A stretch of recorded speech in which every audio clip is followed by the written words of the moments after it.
मंगलानां च कर्तारो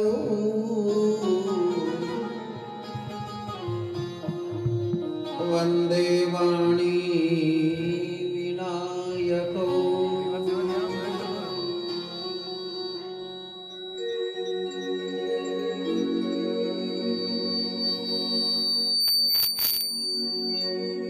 वागर्थ वव संपृक्तौ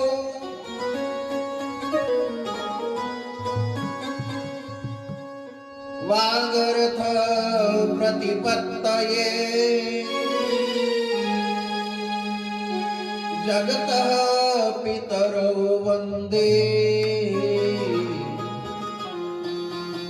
पार्वती परमेश्वरम्।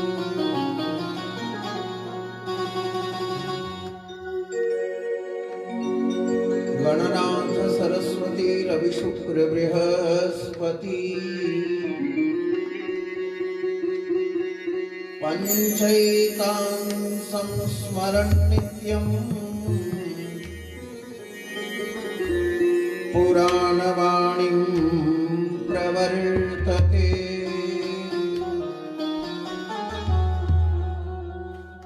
गुरुर्ब्रह्मा गुरुर्विष्णु गुरुर्देवो महेश्वर गुरुर् साक्षात् परब्रह्मा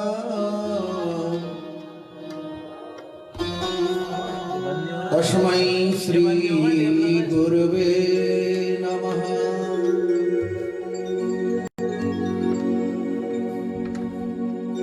अस्ति त्वत्तरुणी कराग्रविगलः कल्पप्रसूनाप्लुतम्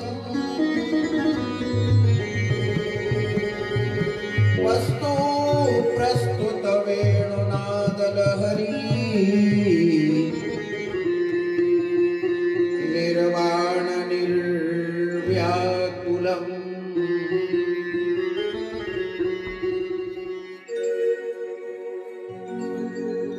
शस्त्र शस्त्र निबद्ध जात अखिल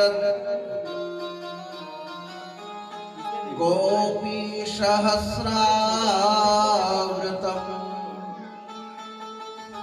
हस्तन्यस्तन वेणुताप अखिलो दारं किशोराकृति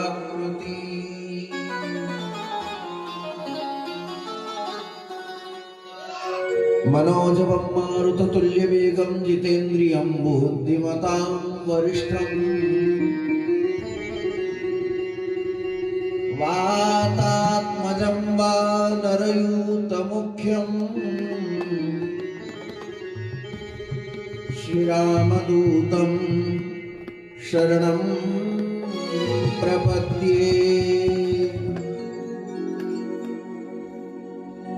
राम कथा के रसिक तुम तेज पुंज मति धीर आय के आसन लीजिए पवन पुत्र महावीर। व्यास कृत भागवत कथा कहूँ मति अनुसार सुठि सुंदर शुभ आसन आइए पवन कुमार।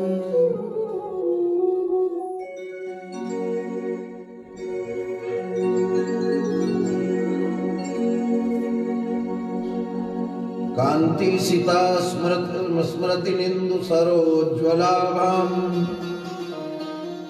यत्रैर्विशति लसति लालसमानसहंसम् वृन्दे वृन्दावनेऽपि कृतयामुनगाङ्गसङ्गम् राधा मुकुन्दयुगलम् तदहं नमामि। श्री राधा मुकुंद युगलम तदहं नमामि। नारायणं नमस्कृत्य नरं चैव नरोत्तमं देवीं सरस्वतीं व्यासं ततो जयमुदीरये।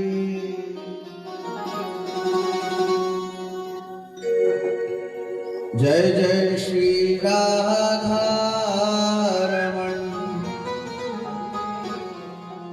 जय जय नवल किशोर,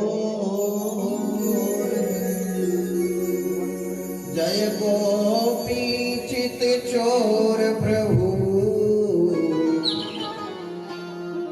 जय जय माखन चोर। सात सुरन की दायिनी श्री राधे वृषभान, मोहन सहित पधारजू,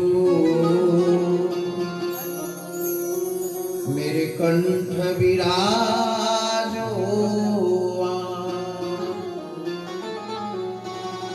राधे कंठ विराजो।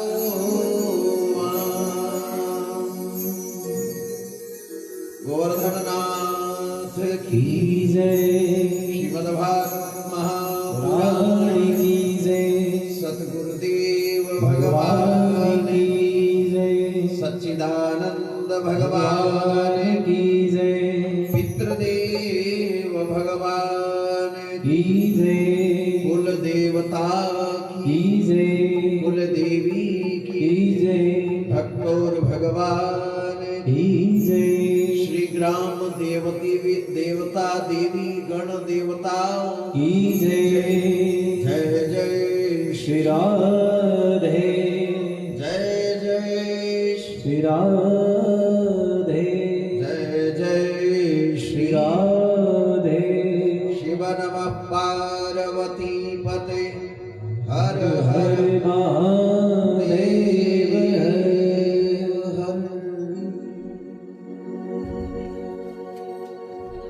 परम पिता परमात्मा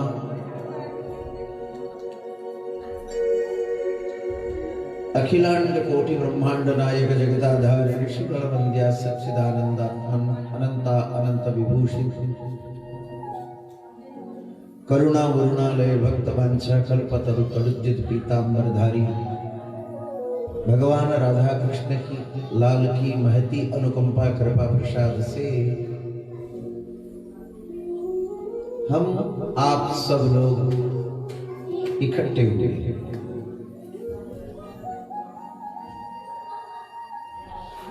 श्रीमद परमहंस परिव्राजकाचार्य क्षोत्रिय ब्रह्मनिष्ठ अष्टोत्तर शतश्री वेदव्यास जी महाराज एवं परमहंस जगतगुरु श्री सुखदेव जी एवं सद्गुरुदेव भगवान के श्री चरणारविंदों में कोटि कोटि प्रणाम करते हुए कलिमल विध्वंसिनी भवजगतारिणी परम पुनीत पावनी श्रीमद तरण तारण हारिणी भागवत महापुराण के श्री चरणारविंदों में प्रणाम करते हुए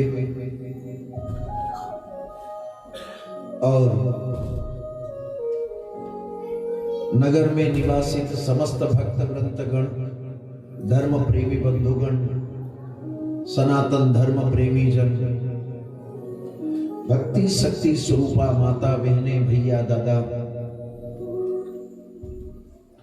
बाहर से पधारे हुए समस्त भक्त वृंदगण, सभी के चरणों में इस दास का सादर जय जय श्री कृष्ण। कथा के प्रथम दिवस में प्रवेश करते हुए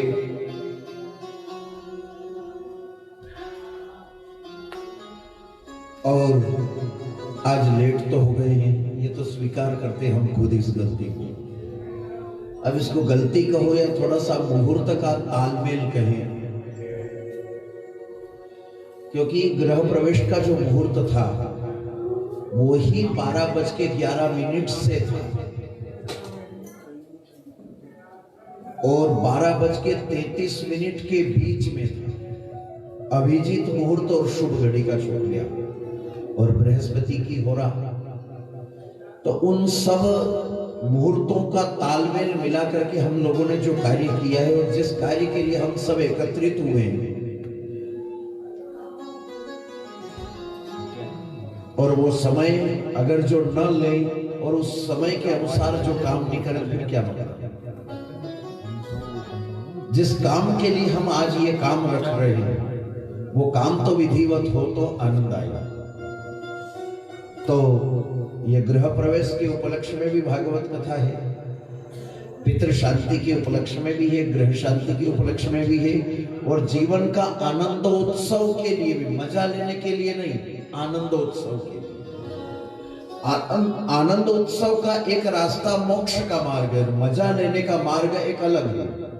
मजा नष्ट होने वाली चीज है, खत्म होने वाली चीज है। कोई भी पिक्चर भी बने अगर तो बात 3 घंटा की पिक्चर के घणो मजो आएगा। ब्याह में डीजा भी करने नाचवा वाला भी लावा तो भी 4 घंटा नाची जाए के घणो मजो आएगा, पर आनंद कभी खत्म होने वाली। आनंद को आप जहां लगाओगे, पर के आगे लगा दो तो परमानंद हो जाएगा, जीव के आगे लगा दो जीवानंद हो जाएगा। कृष्ण नंद बाबा के घर जन्मे तो वहां पर भी कृष्ण नंद घर काना भयो, नंद घर लड़का भयो, नंद घर छोरा भयो नहीं कहा। क्या कहा संतों ने कि नंद घर आनंद भयो, परमानंद भयो, जय कन्हैया। यानी आनंद एक वो शब्द है जो खत्म होने वाला नहीं है, वो आत्मा से चालू होता है, और मजा मन और बुद्धि से चालू होता है। मजा कौन लेता है? मन लेता है, काय से? बुद्धि के द्वारा।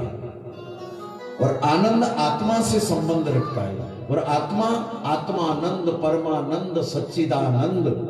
भागवत का श्लोक आरंभ में ही होता है कि सच्चिदानंद रूपाय।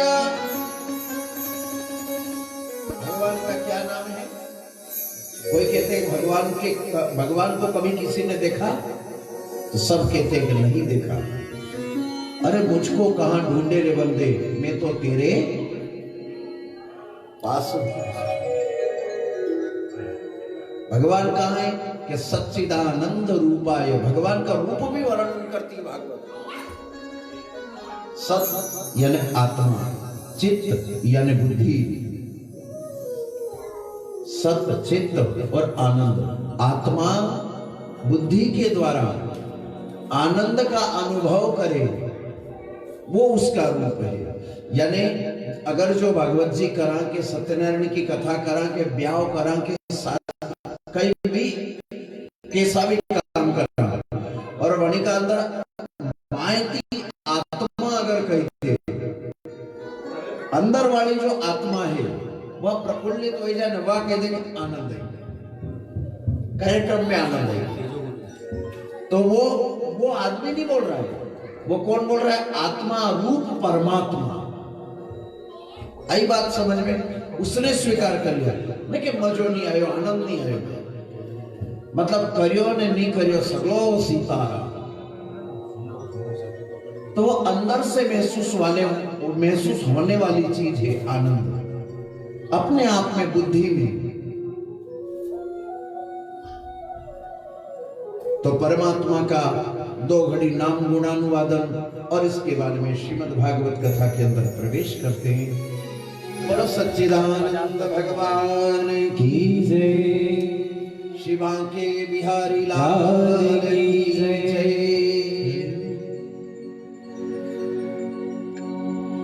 मेरे तो आधार आनंद काय में है? परमात्मा के नाम में, क्योंकि अंतिम में भी जीवन का सत्य यही, नाम ही सत्य है। चाहे वो राधा स्वामी में जाओ, चाहे काय में भी जाओ, किसी भी प्रसंग में जाओ, किसी भी विषय में जाओ, आत्मा परमात्मा नहीं देखता है, नाम गुण है। और नाम से ही सारा संसार चल रहा है। मेरे तो आधार सीताराम के चरणारविंद, मेरे तो आधार सीताराम के चरणारविंद, मेरे तो आधार सीताराम के चरणारविंद, मेरे तो आधार सीताराम के चरणारविंद, सीताराम के चरणारविंद, मेरे तो आधार सीताराम के चरणारविंद।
सच्चिदानंद रूपाय विश्वोत्पत्त्यादि हेतवे तापत्रय विनाशाय श्री कृष्णाय वयं नमः।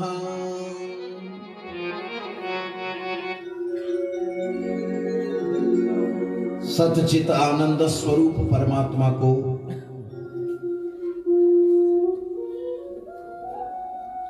जो आनंद की अनुभूति और विभूति कराता है,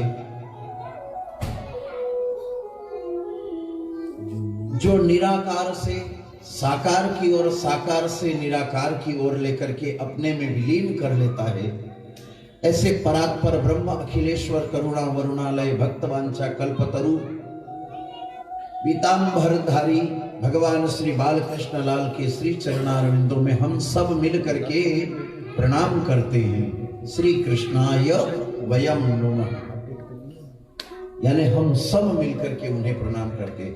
किनको? जिनका नाम कृष्ण है। कैसा नाम कृष्ण है, किस प्रकार का है? देखो, कृष्ण को गुजराती भाषा में कृष्ण कहते हैं। भगवान कृष्ण का क्यों कृष्ण कृष्ण नाम क्यों रखते हैं और क्या शब्द का अर्थ क्या है?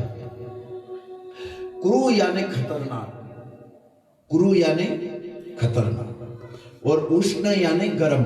व्याकरण एक संस्कृत में एक व्याकरण सब्जेक्ट है, एक विषय है। आप लोगों ने कभी 5वीं 6ठी 8वीं में पढ़ा होगा, राम राम रामा पठति पठता पठंती। पहले के जमाने में तो और संस्कृत आती थी ना, तो कॉन्वेंट हो गया, तो एक जो पानी फिरियो है संस्कृत का नाम पे, खाली नाम रही हो कि संस्कृति और संस्कृत भाषा ने। संस्कृत एक अलग चीज है ने, अपने तो काम की एज को नहीं। बहुत अच्छा करा था पुरानी सरकार ने कि कम से कम संस्कृत थोड़ा बहुत अनुभव तो होता था। आज वो संस्कृत नाम रह गया, केवल कोई विषय नहीं रहा। लई दई ने ABCDEFG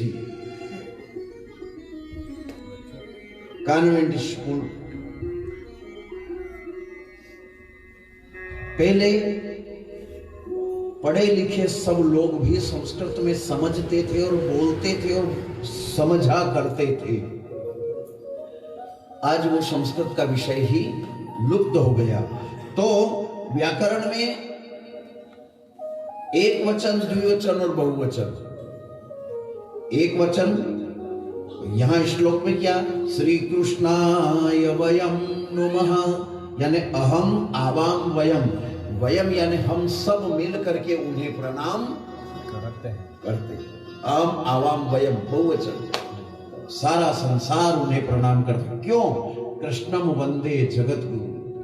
कृष्ण जगत गुरु है। ऐसी गीता कही है, ऐसी गीता गाई है उन्होंने। किसी मजहब, किसी पंथ, किसी जाति, किसी बिरादरी, किसी मनुष्य के लिए नहीं, केवल प्राणी मात्र समुदाय के लिए ऐसा गाया जिसका कोई पंथ मजहब से कोई अर्थ नहीं है, केवल मनुष्य प्राणी मात्र के लिए, सब के लिए, कोई भी पढ़े, सबके जीवन में उपयोगी विषय है। और अपने लिए या किसी एक आदमी के लिए नहीं है, सबके लिए है। इसलिए कृष्ण जगत गुरु है। एक समाज के लिए, एक जाति के लिए, एक धर्म के लिए, एक मजहब के लिए अगर होता तो वो एक तरफी हो जाती, और वो किसी एक के लिए नहीं, समस्त प्राणी मात्र के लिए। कोई उसको पढ़ करके समझ करके देखे तो सही कि गीता कितना, गीता जी कम से कम अपना घर में पोथी भी पढ़ी रहनी। गीता के 18 अध्याय हैं, 18 अध्याय के 18 महात्माएं हैं। मणिकांदर इतो तक भी लिखो कि मरती टेम अगर जो अपना गीता जी इतरोज नाम ले लो। गीता जी शब्द का ही अर्थ होता है गिरते हुए को जो तार दे उसे कहते गीता। अपना गीता 2 शब्द कमाए सब आएगी।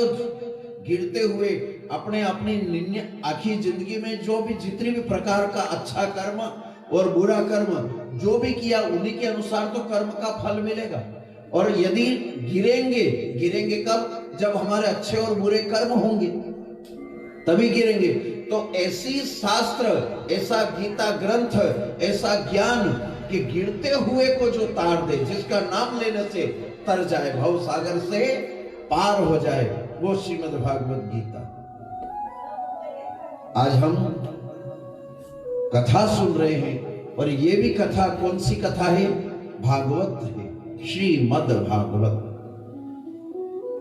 कथा समझना बहुत लंबी बात है। पहले हम ये तो समझ ले कि क्या कर रहे हैं। पहले मनुष्य तो बन जाए, जीना तो सीख लें। हमारे सूत्र होंगे, हम कथा के अंदर अलग अलग एक एक कथा, एक एक दिन, एक एक विषय को लेकर के चर्चा करते हैं कथा में। एक दिन जीना सीखना, एक दिन मरना सीखना, एक दिन मनुष्य बन जाना। बन गए, भगवान ने वहां से बना करके भेज दिया, मनुष्य बना करके भेजा है, मगर मनुष्य बनेगा। मनुष्य का धर्म क्या है? सबसे बड़ी बात तो है कि मनुष्य का धर्म क्या है।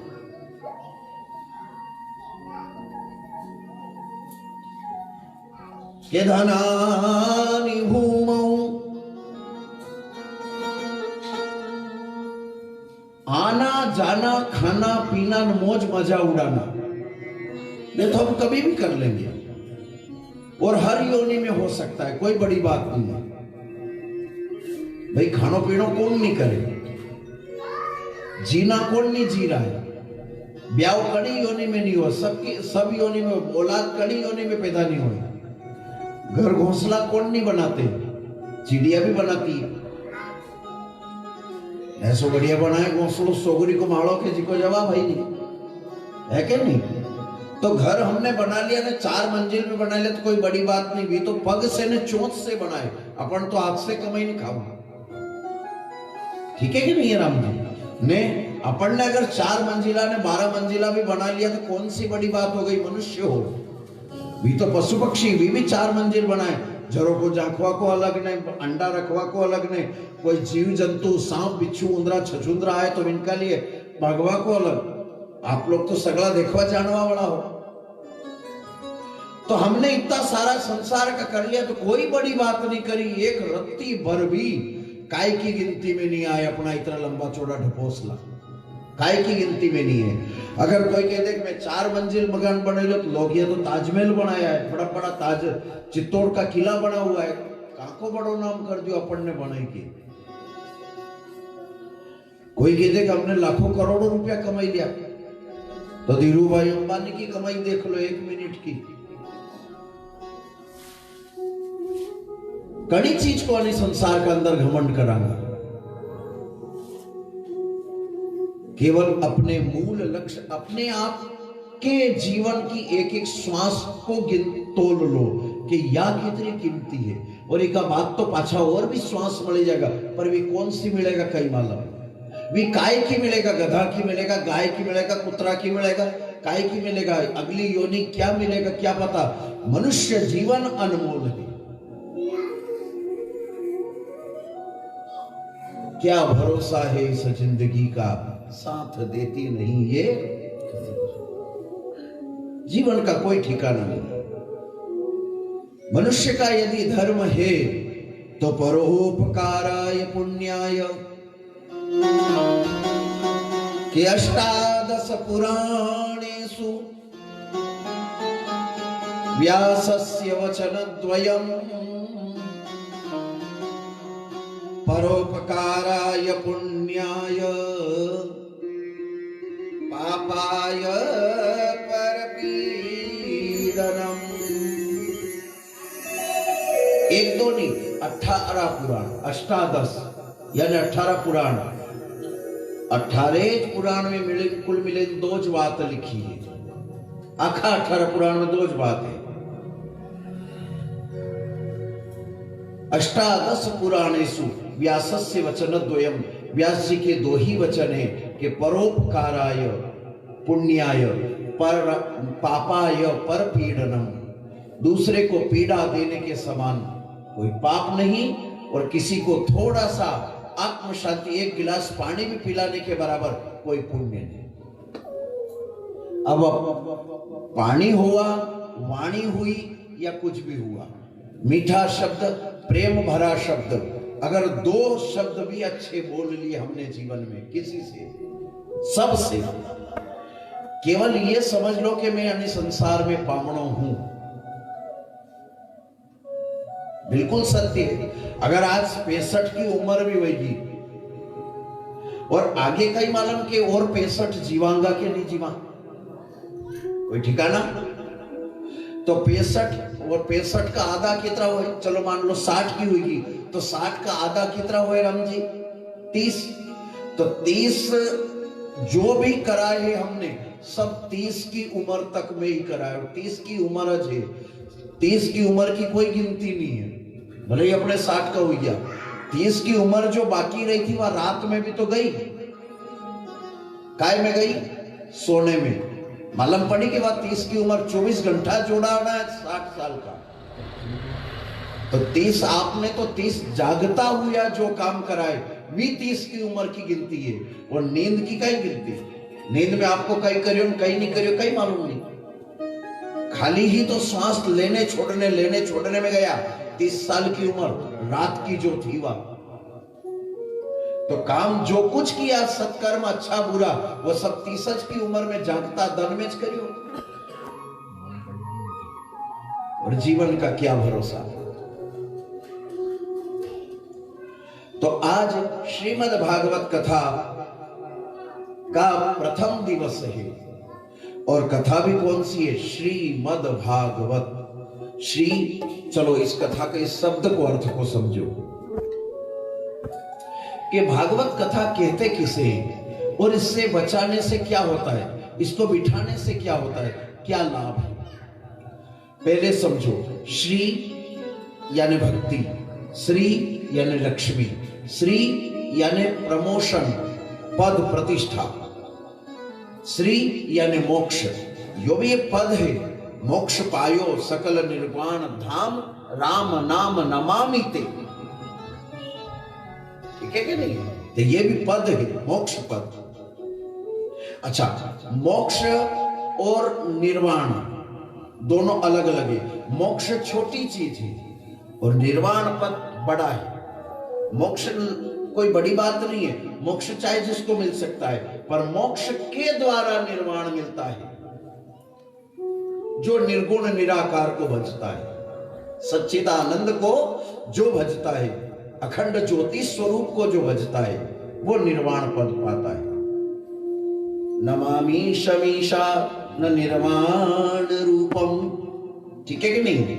निर्वाण रूप, या यूं कहो शांतम शाश्वत प्रमेय मनगम निर्वाण शांति प्रदम ब्रह्मा शंभु फणीन्द्र सेव्य मनीषम वेदांत वेद्यम विभुम। ब्रह्मा शंभु फणीन्द्र सेव्य मनीषम, सब जिसको भजते हैं, जिस निर्वाण पद के लिए, ब्रह्मा शंभु फणीन्द्र सेव्य मनीषम, निर्वाण भक्ति प्रदम, निर्वाण भक्ति प्रदान करने वाला वह ओंकार तत्व बीज, निराकार ओंकार मूलम तुरीयम गिरा ज्ञान गोती तमीशम गिरीशम। और वो बाबा महाकाल, करालम महाकाल कालम कृपालम गुणागार संसार पारम न तो हम। पर काय से मिलेगा निर्वाण? मोक्ष से। पहले मोक्ष मिलेगा फिर निर्वाण मिलेगा। कैसे? मोक्ष शब्द का अर्थ क्या है व्याकरण से? मन के मोह का क्षय होना ही मोक्ष है, क्योंकि जीव भटकता ही मोह के चक्कर में। मोह सकल व्याधि न कर, बोलो है मतलब, ठीक है क्या नहीं? और मोह मूल बहुशूल, सुंदरकांड देखो, मोह मूल बहुशूल प्रद त्यागव मद अभिमान भजहु राम रघुनायक कृपा सिंधु। ठीक है कि नहीं? ओ राजा राम राम राम सीता राम राम राम राजा राम राम राम सीता राम राम राम राजा राम राम राम सीता राम राम राम राम राम राम सीता राम राम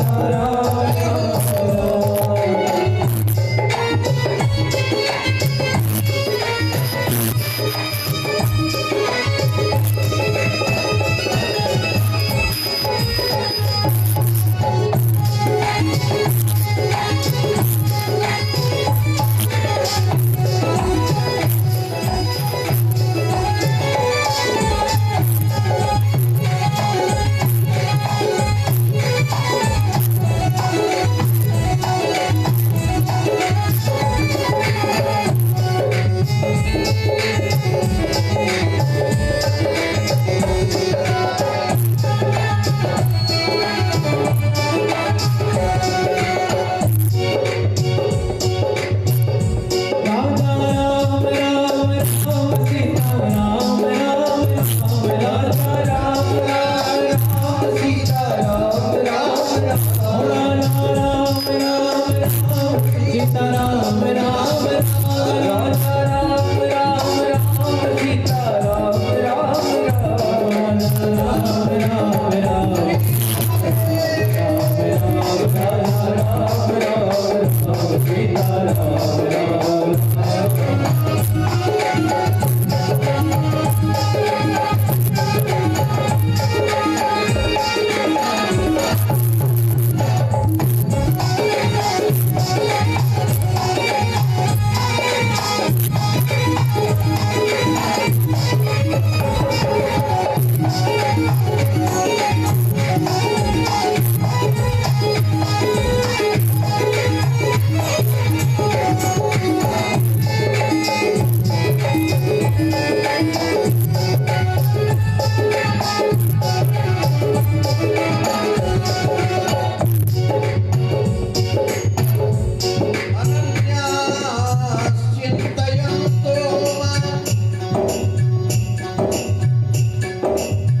ये जना परिउपासते तेषां नित्याभियुक्तानां योगक्षेमं वहाम्यहम् ओ राजा राम राम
बोलो राजा रामचंद्र भगवान की जय, गोवर्धननाथ की जय।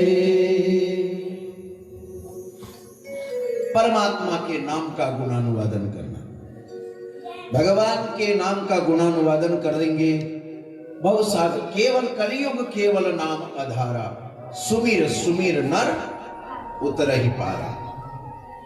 और शिव जी ने तो पूरी दुनिया का घोट घाट करके सार निकाल करके ही दे दिया। शिव जी ने पूरी दुनिया की पूरी सभी बात जितनी थी संसार की वे सगली एक चौपाई में गोठी के ने पार्वती को कह दी कि उमा कहूं में अनुभव अपना, सत हरि भजन, जगत सब कोई सार है, असारे संसारे, खलु दुस्तारे, कृपया वारे पाही मुरारे। परमात्मा की शरणागति करना।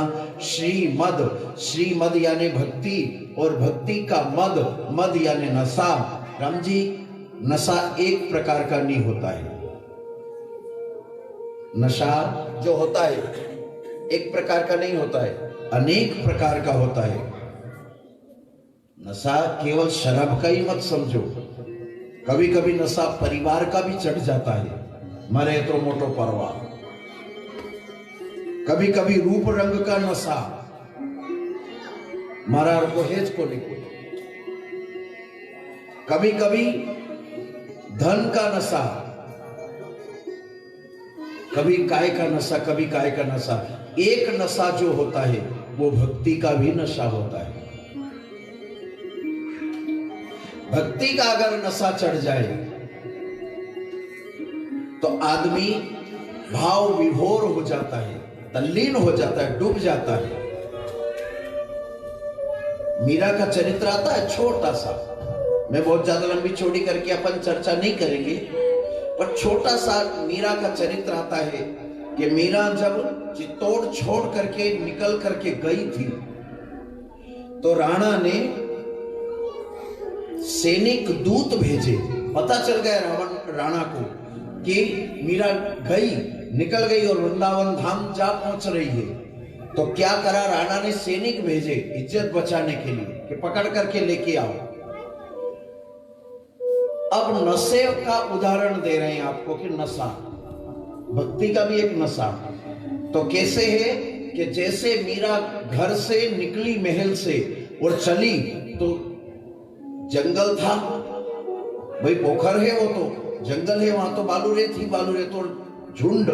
तो जंगल में एक मरा हुआ ऊंट पड़ा था, और मरा हुआ जब ऊंट पड़ा था तो मीरा घर से मेरो तो गिरधर गोपाल, दूसरो न कोई, जाके सिर मोर मुकुट, मेरो पति सोई रे। मेरो तो गिरधर गोपाल, दूसरो न कोई। तो मीरा को जब ये लगा, अब मीरा जब घर से निकली, महल से निकली, तो रास्ते में देख आवाज घोड़ों के टापर की आई।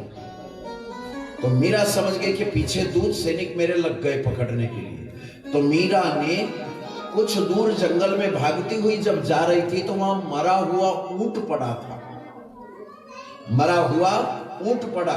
तो मीरा को एक धुन जमी कि मेरो तो गिरधर गोपाल, दूसरों न कोई रे। धुन में और दूसरा कुछ भी नहीं दिखा। तो और उसको ये मालूम चला कि पाछे मारे पकड़वा वाला सैनिक आई गया। तो मीरा को अंधेरे धुन में ध्यान नहीं रहा, और मीरा ने समझा कि कोई अच्छी बड़ी लंबी चौड़ी शिला है तो की आड़ में बैठी जाऊं। तो वह जो ऊंट की जो कुबड़ होती ना, खोल, कुबड़ का अंदर सीताराम बैठी गई। अब ये ऊंट मरा हुआ था। अब इन सैनिकों को अपने आप का भान था। तो मैं और तेरा और मेरा का जिसको भान रहता है वो संसार में जीता है, और तेरे मेरे को छोड़ करके जो जीता है वो परमात्मा में जीता है।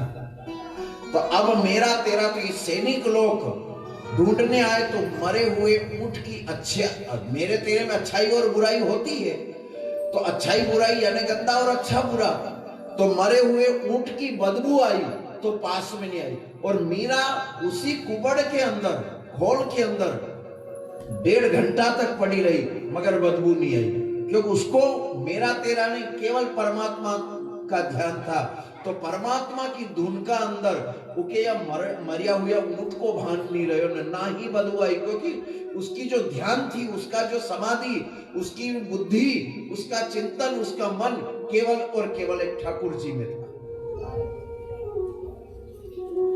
इस कारण से उसे मरे हुए ऊंट की भी भान नहीं रही, इसलिए ये भी एक नशा है। वृंदावन चली गई। तो भक्ति भी एक नशा है, भक्ति का भी एक नशा होता है। अब वणी भक्ति का अंदर कदे कदे ऐसो भी होए कि पागल भी किए लोग, अथवा भगवत प्राप्ति के लिए घर में कभी भी नहीं मिले भगवान, घर में बैठा घर बैठा। आप देख लो, चरित्रों को देख लो भगवान के। सुदामा को मिले तो घर छोड़ायो, भले ही द्वारिका में मिला पर घर खुद को घर छोड़ायो। मीरा को मिले तो मीरा का घर छुड़ाया, सबरी को मिले सबरी का घर छुड़ाया, प्रहलाद को मिले तो प्रहलाद का घर छुड़ाया,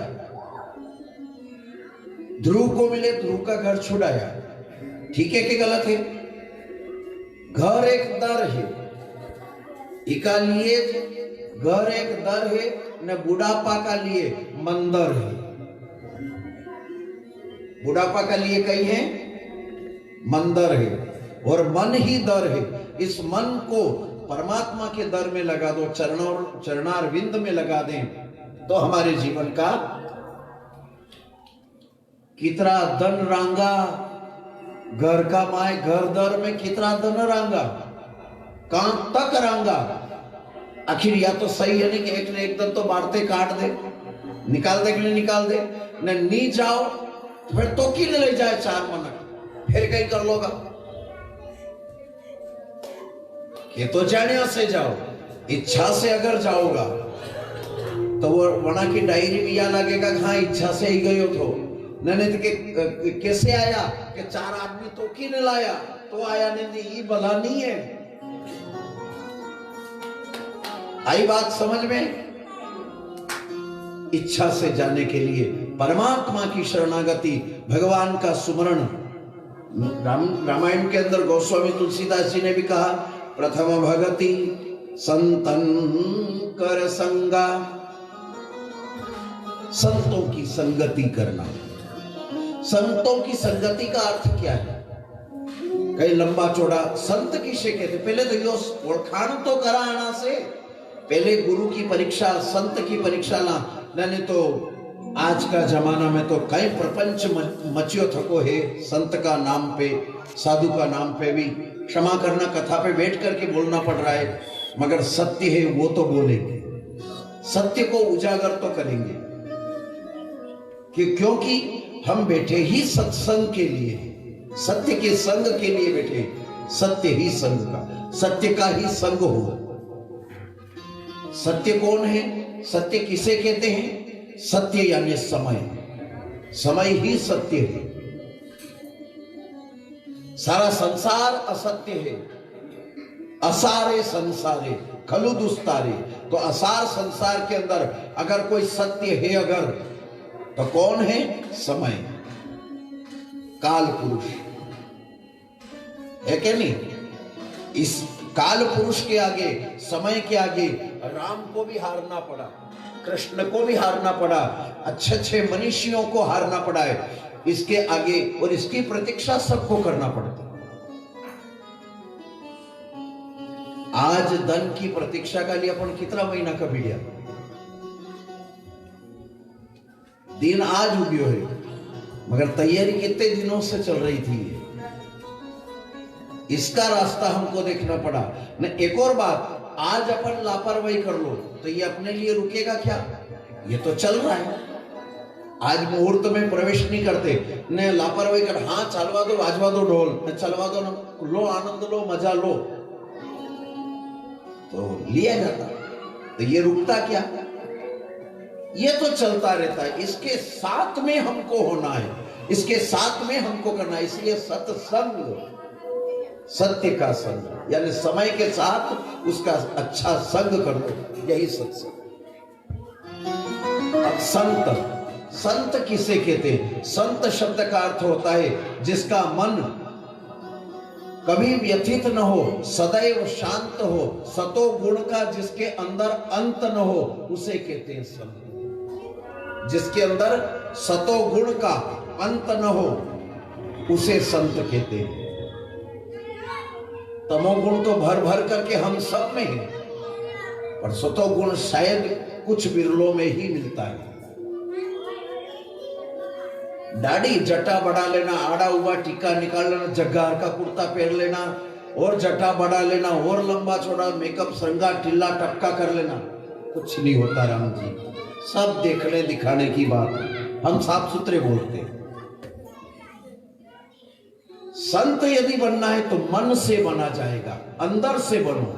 कपड़े कांके भी पहनो, शरीर का रूप रंग कैसा भी हो, उससे कोई मतलब नहीं है। आपका विचार कैसा है, आपके कर्म कैसे हैं, आपकी भावना कैसी है, यही संतत्व है।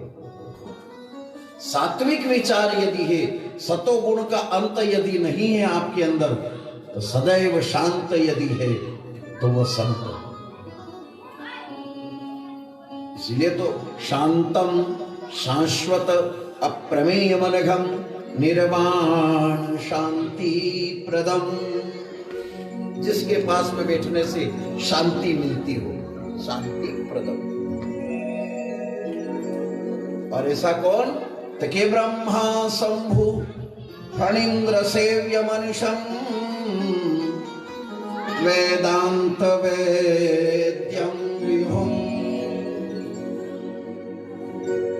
रामाख्यम जगदीश्वरम सुरगुरुम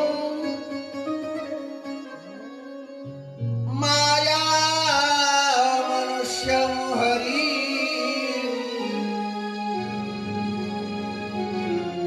वंदेहम करुणाकरम रघुवरम भूपाल चूड़ामणि।